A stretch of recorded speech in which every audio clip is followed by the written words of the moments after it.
మనం రీసెంట్‌గా ఇనిషియేట్ చేసిన సింధూర్ ఆపరేషన్ మన సత్తా ఏందో అందరికీ వరల్డ్ మొత్తానికి తెలియజేసింది.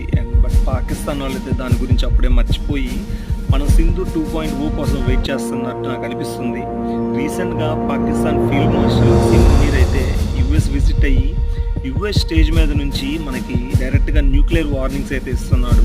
అండ్ ఇండస్ వాటర్ ట్రీటీని దృష్టిలో పెట్టుకొని మీరు డ్యామ్ కన్‌స్ట్రక్ట్ చేయడం అయిపోయిన తర్వాత 10 మిసైల్స్ స్ట్రైక్ చేసి మీ డ్యామ్‌ని కొలాప్స్ చేస్తాము. అది ఇది అని చెప్పి నోటికి ఎంతొస్తే అంత వాగుతున్నాడు. అండ్ ఇది వాళ్ళకి పర్సనల్‌గా అంత మంచిది కాదని అందరికీ తెలిసినా కూడా డొనాల్డ్ ట్రంప్‌ని వెనకాల పెట్టుకొని నోటికి ఎంతొస్తే అంత మాట్లాడుతున్నాడు. అండ్ మనమైతే స్ట్రాంగ్ వార్నింగ్ అయితే ఇచ్చాము. ఇప్పుడు కాన్సిక్వెన్సెస్ అయితే చాలా హార్డ్‌గా ఉంటున్నాయి. ఎందుకంటే ట్రంప్ మళ్ళీ బాగా ఇరిటేట్ చేయాలని ఫిక్స్ అయ్యాడు.